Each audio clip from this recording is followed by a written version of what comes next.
다빈치 지식 놀이터, 원문 전문, 문학, 동양문학, 소설, 삼국지연의 제7회. 원소는 반하에서 공손찬과 싸우고 손견은 강을 건너 유표를 공격하다. 한편 손견은 유표에게 포위되었으나 다행히 정보 황계 한당 세 장수가 죽기를 무릅쓰고 구원하여 벗어날 수 있었다. 그러나 군사의 태반을 잃고 길을 뚫어 군사를 이끌고 강동으로 돌아왔다. 이로부터 손견은 유표와 원수가 되었다.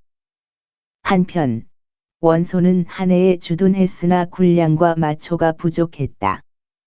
기주목 한복이 사람을 보내어 군용으로 쓰라고 군량을 보내주었다. 모사 봉기가 원소를 설득하여 말하기를 대장부가 천하를 종횡모진하는데 어찌 남이 보내어 주는 군량으로 먹고 살겠습니까? 기주는 돈과 양식이 풍성한 땅이니 장군께서는 어찌하여 그곳을 취하지 않습니까? 하였다.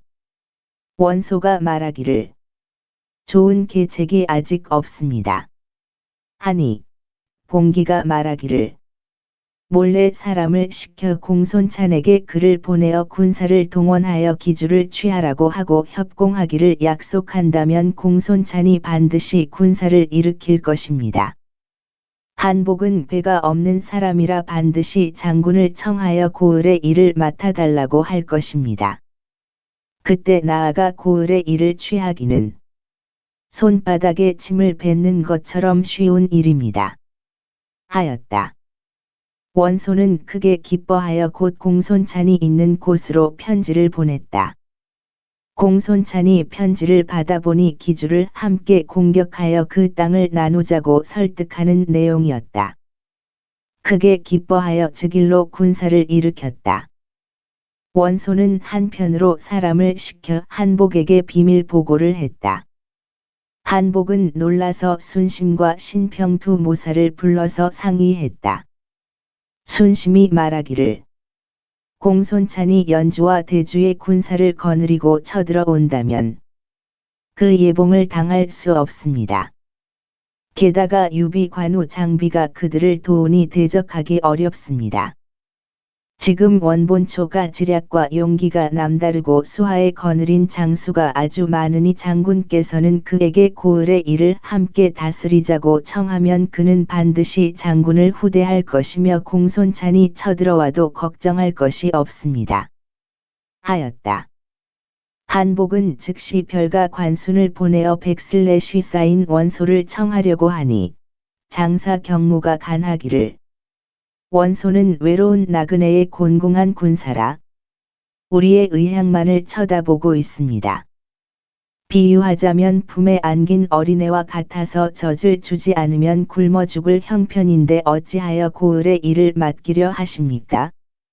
이것은 호랑이를 끌어와서 양의 무리에 넣는 짓입니다.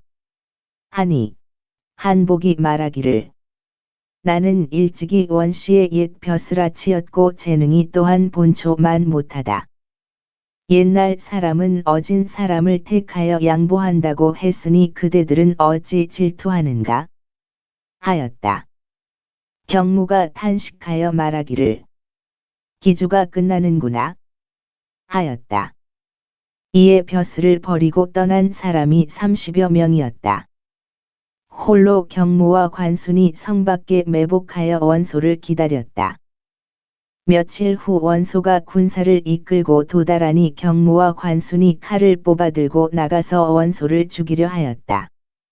원소의 장수 알량이 그 자리에 서서 경무를 참했고 문추가 관순을 베어 죽였다.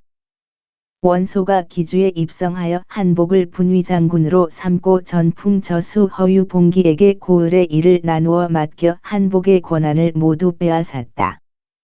한복은 후회했으나 소용이 없었고 마침내 가족을 버려두고 필마로 진류태수 장막에서 가서 투항했다. 한편 공손찬은 원소가 이미 기주를 차지한 것을 알고 아우 공손어를 보내어 원소를 만나 그 땅을 나누자고 하였다. 원소가 말하기를 내 형이 스스로 와서 청한다면 내가 상의해 볼 수 있다. 고 했다.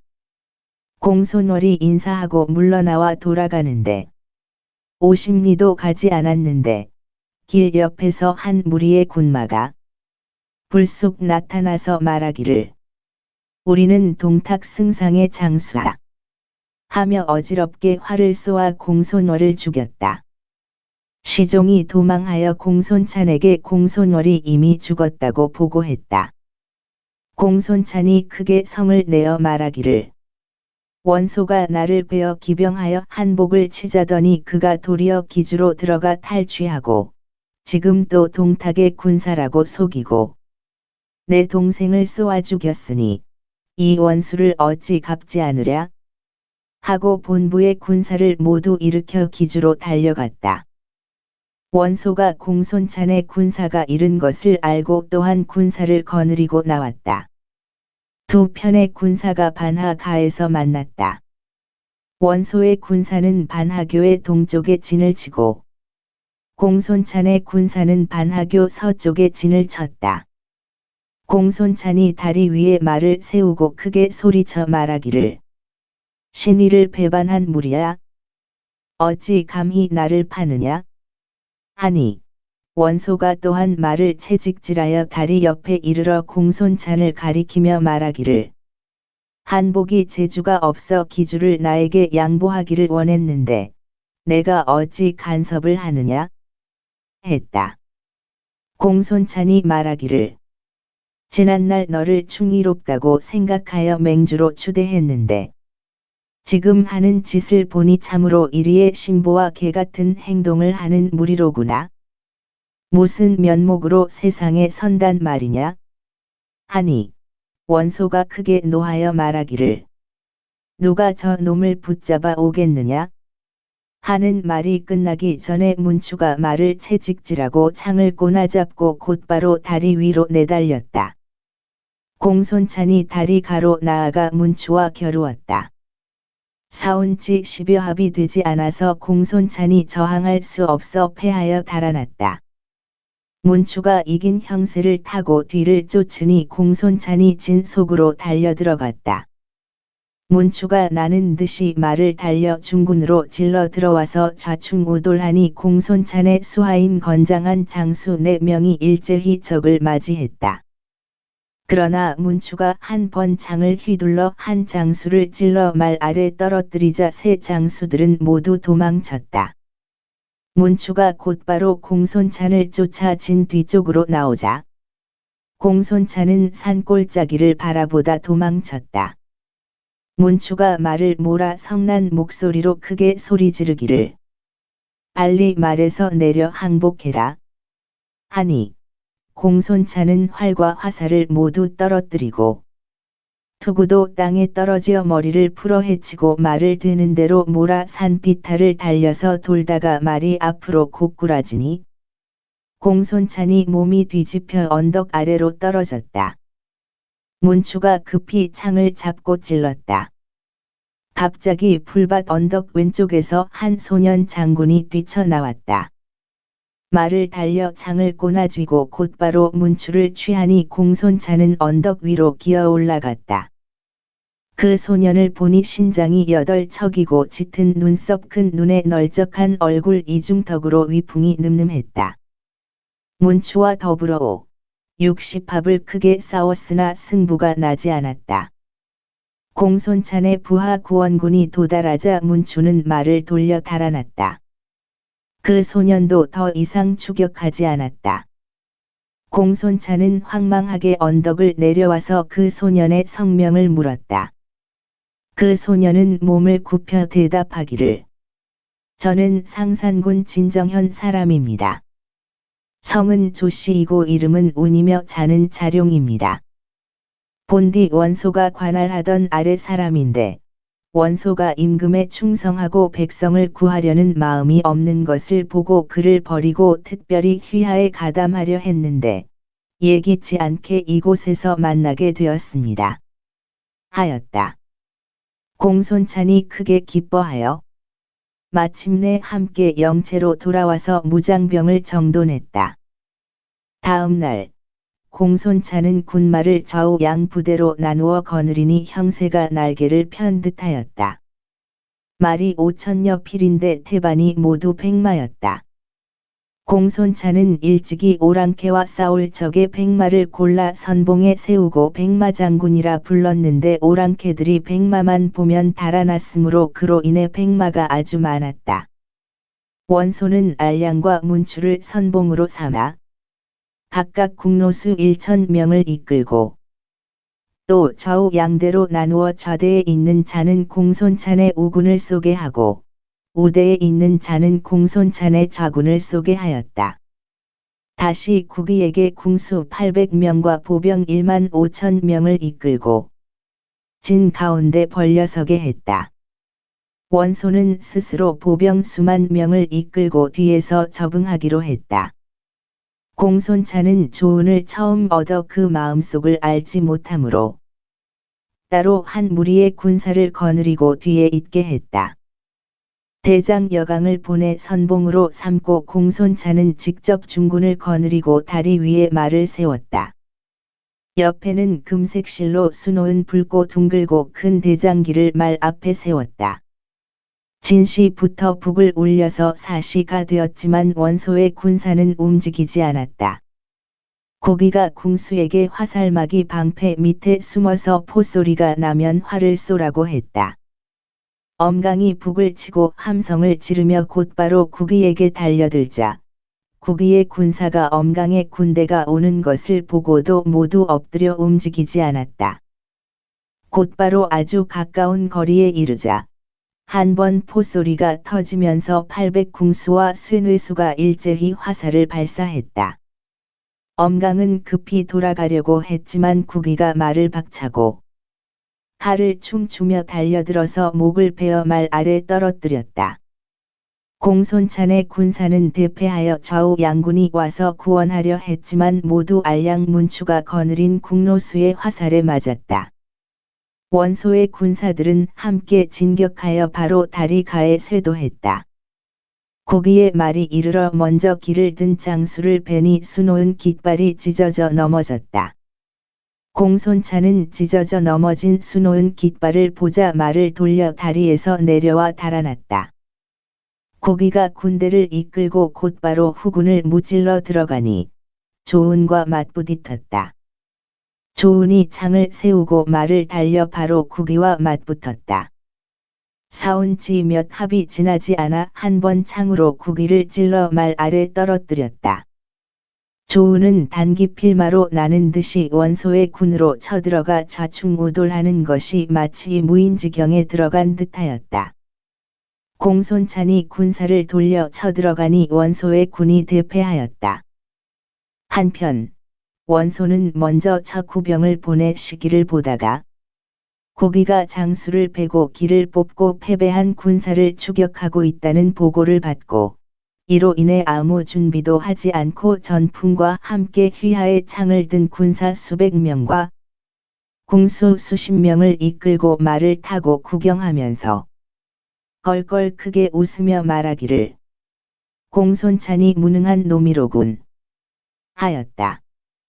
바로 이렇게 말하는 사이에 갑자기 조은이 면전에 돌진해 들어왔다. 궁수가 급히 활을 당길 때 조은은 연달아 몇 명을 찌르니 여러 군사들이 모두 달아났다. 뒤에서 공손찬 군사들이 겹겹이 둘러싸고 쳐들어왔다.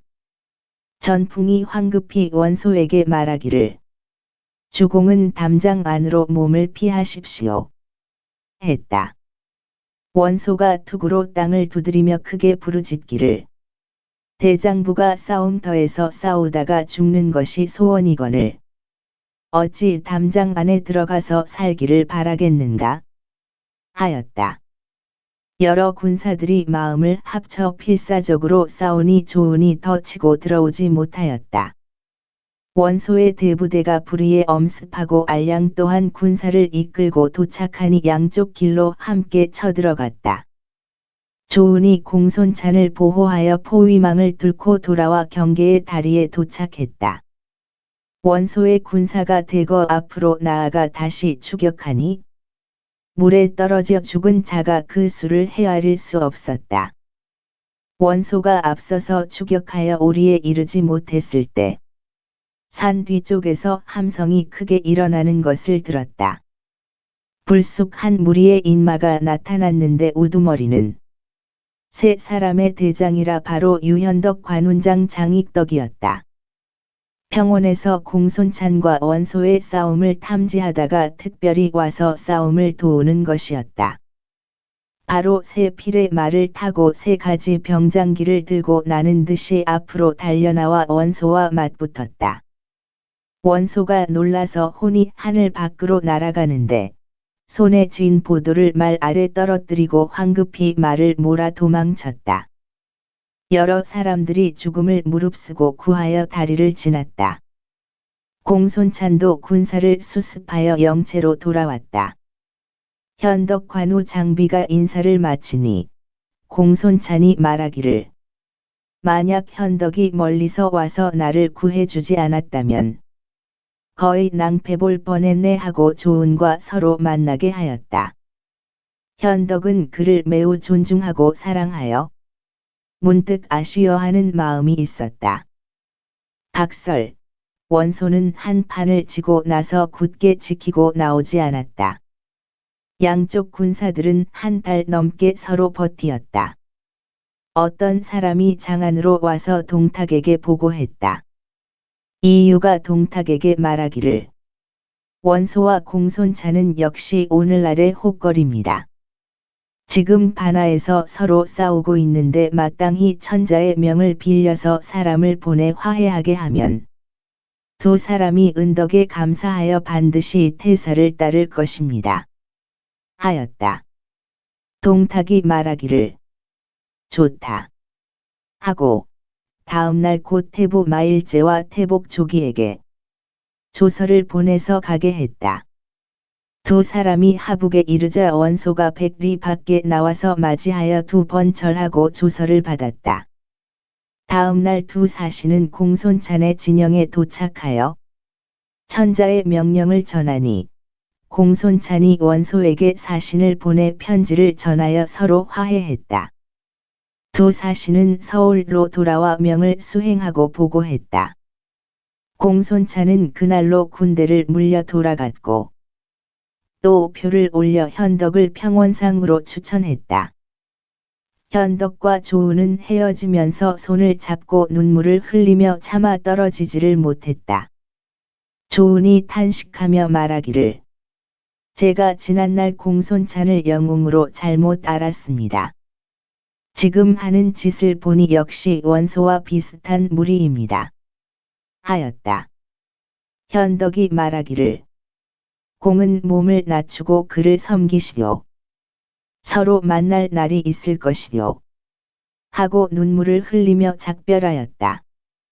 한편 원술은 남양에서 원소가 새로 기주를 얻었다는 소문을 듣고 사신을 보내 말 1000피를 지원해 달라고 했으나 원소가 주지 않자 원술이 노했다. 이로부터 형제간의 사이가 나빠졌다. 또 사신을 형주에 보내어 유표에게 식량 20만 석을 빌려달라고 했으나 유표 역시 주지 않았다. 원술은 이들을 원망하여 몰래 손견에게 사람을 보내 유표를 치자고 편지를 전했다. 그 편지에 대략 이르기를 전에 유표가 길을 막은 것은 내 형 본초에 괴였습니다. 지금 본초가 또 유표와 사사로이 모의하여 강동을 습격하고자 합니다. 공이 빨리 군사를 일으켜 유표를 치면 나는 공을 위하여 본초를 치겠습니다. 이 두 원수를 갚으면 공은 형주를 취하고 나는 기주를 취할 것이니 절대로 잘못하면 안 됩니다. 하였다. 손견이 편지를 받아보고 말하기를 참을 수 없다. 유표. 전날에 내가 돌아가는 일을 막아섰던 일을 이 기회를 타서 갚지 못한다면 다시 어느 때를 기다리겠는가? 하고 휘하의 정보 황계 한당 등을 모아 상의하였다. 정보가 말하기를 원술은 속임수가 많으니 믿을 수 없습니다. 했다. 손견이 말하기를 내가 친히 원수를 갚겠다는데 어찌 원술의 도움을 바라겠는가? 하고 곧 황계를 먼저 강변으로 보내서 전선을 배치하게 하고 무기와 군량 마초를 실으며 큰 배에는 말을 싣고 서둘러 군사를 일으켰다. 강변의 세작이 탐지하여 유표에게 보고하니 유표가 크게 놀라서 급히 문무장사를 모아 상의하였다. 괴량이 말하기를 걱정하실 필요가 없습니다.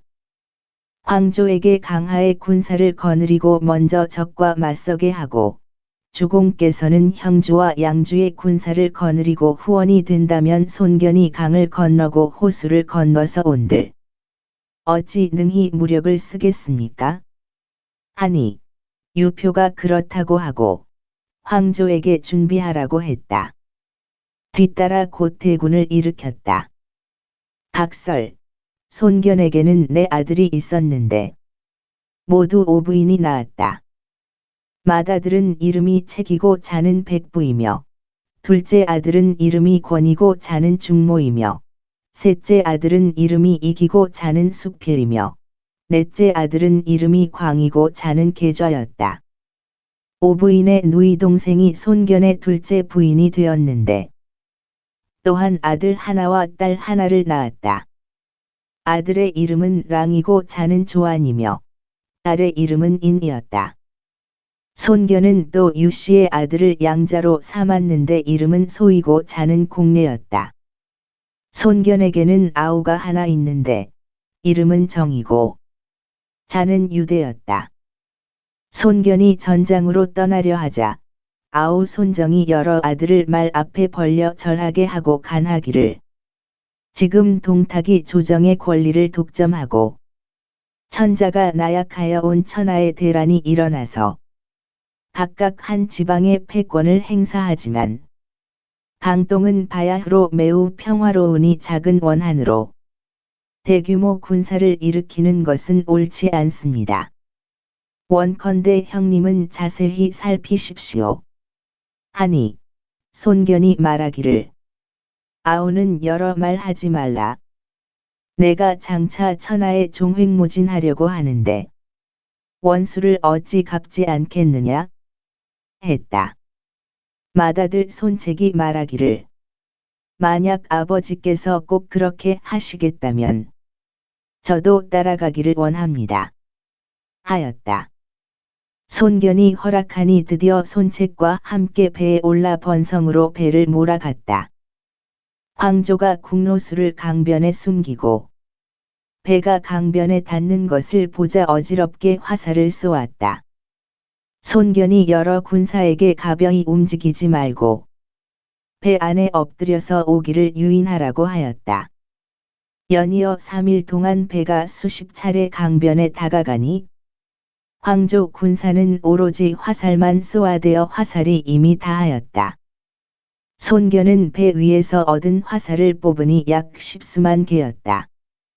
그날 마침 순풍이 불자 손견은 군사들에게 일제히 활을 쏘라고 명령했다. 강변의 군사들은 저항하지 못하고 할 수 없이 물러나 달아났다. 손견의 군사는 강변에 올라 정보 한계다. 두 길로 군사를 나누어 곧바로 황조의 영체로 쳐들어갔다. 뒤에는 한당이 군사를 몰아 진격하여 삼면에서 협공하니 황조가 대패하여 번성을 버리고 등성으로 도망쳐 들어갔다. 손견이 황계를 시켜 배를 지키라 하고 스스로 군사를 거느리고 추격했다. 황조가 군사를 이끌고 나와 들판에 포진했다. 손견이 진세를 벌려놓고 진문의 깃발 아래로 말을 타고 나갔다. 손책도 군장을 차려입고 장을 세우고 말을 타고 아버지 옆에 섰다. 황조가 두 장수를 이끌고 말을 타고 나왔는데 한 장수는 강하의 장호이고 다른 한 장수는 양양의 진생이었다. 황조가 채직을 들어 크게 욕하기를 강동의 쥐새끼 같은 도적놈아 어찌 감히 한실 종친의 경계를 침범하느냐 하고 바로 장호에게 싸움을 걸게 하였다. 손견의 진영 안에서 한당이 나가 맞았다. 두 말이 서로 겨루어 싸운 지 20여 합에 장호의 힘이 붙이는 것을 본 진생이 말을 달려나와 도왔다. 손책이 멀리서 바라보다 있다가 손에 든 창을 놓고 활을 잡아 화살을 매겨 바로 진생의 얼굴을 맞추니 시위소리와 함께 말에서 떨어졌다. 장호가 진생이 말에서 떨어지는 것을 보고 깜짝 놀라 손을 쓸 새가 없을 때 한당이 휘두른 칼에 맞아 뇌 반쪽이 깎여나갔다. 정보는 말을 달려 곧바로 황조를 잡으려고 진 앞으로 달려들자 황조가 투구와 전말을 버리고 보군들과 섞여 도망갔다. 손견이 패잔군을 뒤쫓아 덮치며 곧장 한수에 이르러 황계에게 배를 몰아 한강에 정박시키라고 명령했다. 황조가 패잔군을 모아 유표를 뵙고 손견의 기세를 당할 수가 없다고 갖추어 말했다. 유표가 놀라서 괴량을 청하여 상의했다. 괴량이 말하기를 이제 막 패전하여 병사들이 싸울 마음이 없으니 오직 해자를 깊이 파고 보루를 높이 쌓아 그 예봉을 피해야 합니다. 한편으로 원소에게 사람을 보내 요청하면 이 포위는 저절로 풀릴 것입니다. 하니 채모가 말하기를 자유의 말은 아주 어리석은 계책입니다. 적병은 성 밖에 다가와서 장차 해자 곁에 이를 것인데 어찌 손을 묶어놓고 죽음을 기다리겠습니까? 제가 비록 재주는 없으나 군사를 이끌고 성 밖에 나가 한바탕 결전을 치르겠습니다 하였다. 유표가 허락하니 채모가 군사 만여 명을 이끌고 양양성 밖으로 나와 현산에 포진을 했다. 손견이 승리를 이룬 군사를 거느리고 엄청난 기세로 진격했다.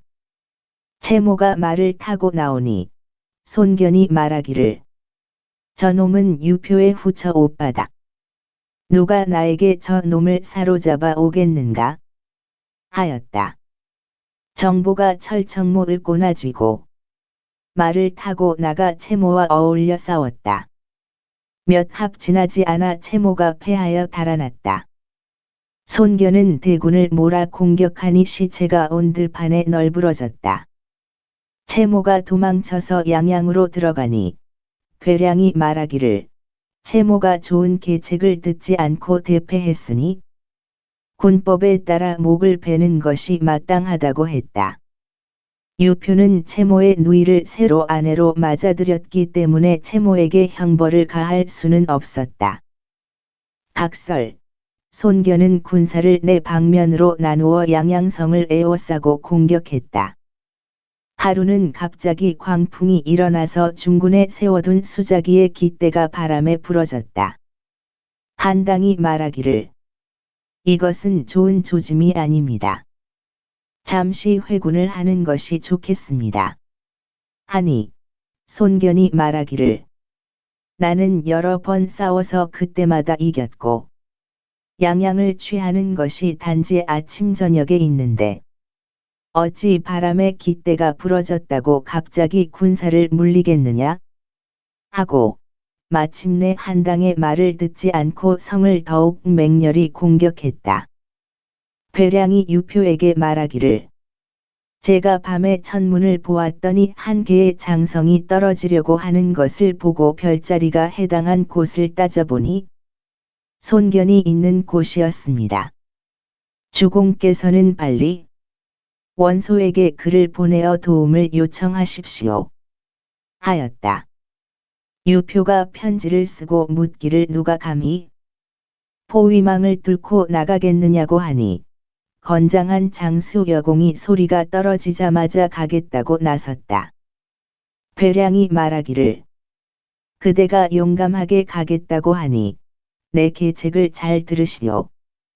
그대에게 군마 500을 줄 터이니 활 잘 쏘는 병사를 많이 데리고 진을 뚫고 나가거든 곧바로 현산으로 달아나시오. 그들은 반드시 군사를 이끌고 추격할 것이니 그대는 100명씩 나누어 산 위에 올라 돌덩이를 준비하고 100명은 활과 쇠뇌를 갖고 숲속에 매복하시오. 추격병이 도달했을 때 지름길로 가지 말고 구불구불 돌아서 매복한 곳으로 유인하여 화살과 돌을 함께 퍼부어 만약 승리하면 연주포를 쏘아 올리시오. 그러면 성중에서도 나가 적응할 것이오. 만일 추격병이 없다면 연주포를 쏘지 말고 급히 달려가시오. 오늘 밤은 달이 그리 밝지 않으니 황혼께의 성을 나가면 될 것이오. 라고 했다. 여공이 계책을 듣고 군마를 모아서 황혼에 가만히 동문을 열고 군사를 이끌고 성을 나갔다. 손견이 군막 속에 있다가 갑자기 함성 소리를 듣고 급히 말에 올라 10여 명의 기병을 이끌고 영체를 나와 보았다. 군사가 보고하기를 한 무리의 인마가 쏟아져 나와서 현산을 향해 달아났습니다.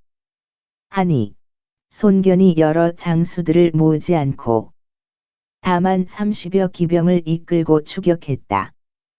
여공이 이미 산속 떨기나무 뒤섞인 곳으로 가서 아래 위로 매복하였다. 손견이 빠르게 혼자 말을 몰아쫓으니 앞서간 군사가 멀지 않았다. 손견이 크게 소리치기를 달아나지 말라 하니 여공이 말을 돌려 손견과 싸우려 달려들었다. 말이 어울린 지 단지 1합의 여공은 문득 달아나서 언뜻 산길로 들어갔다. 손견이 뒤를 쫓아 들어가니 여공이 보이지 않았다. 손견이 바야흐로 산 위로 올라가려는데 갑자기 징소리가 울리고 산 위에서 돌들이 어지럽게 굴려 내려오고 숲속에서 일제히 화살이 어지럽게 발사되었다. 손견의 몸뚱이가 돌과 화살에 맞아 뇌수가 흘러나오고 사람과 말이 현산 속에서 모두 죽었다. 나이가 37살에 그쳤다. 여공은 30명 기병을 가로막고 모두 죽였다. 그리고 연주를 터뜨리니 성 속에서 황조, 괴월, 채모 등이 제각기 군사를 이끌고 쏟아져 나왔다. 강동의 여러 군사들이 크게 어지러워졌다. 황계가 함성이 진동하는 것을 듣고 수군을 이끌고 달려와서 바로 황조를 맞아 싸웠다. 싸움이 두 합도 안 되어서 황조를 생포했다. 정보는 손책을 보호하여 길을 찾아 나아가다가 바로 여공을 만났다. 정보가 말을 달려 앞으로 나아가 싸운 지 몇 합이 되지 않아 한 창의 여공을 찔러 말 아래 떨어뜨렸다. 양편 군사가 크게 싸워 날이 밝아오자 각자 군사를 거두었다. 유표의 군대는 스스로 성 안으로 들어갔고 손책은 돌아가 한수에 이르렀다. 그때서야 아버지가 어지러운 화살에 맞아 죽었다는 것을 알았다. 시체는 이미 유표의 군사가 메고 성 안으로 들어가 버렸다. 손책이 방성되고 가니 전군이 모두 소리내어 울었다. 손책이 말하기를 아버지의 시신이 저들에게 있으니 어찌 고향으로 돌아가리요. 하니 황계가 말하기를 지금 황조가 여기에 산채로 잡혔으니 한 사람이 성에 들어가서 강화하여 황조를 돌려보내고 주공의 시신을 교환하십시오 하였다. 말이 끝나기도 전에 굴리 황계가 나와서 말하기를 제가 유표와 옛 친분이 있으니 성에 파견되는 사신이 되기를 원합니다 하였다. 손책이 허락하니 황계가 성에 들어가 유표를 만났다. 이를 갖추어 말하니 유표가 말하기를 문대의 시체는 내가 이미 나무관에 넣어서 여기에 두었소. 빨리 황조를 돌려주고 두 집안이 각각 군사를 물리고 다시 침범하지 맙시다. 하였다.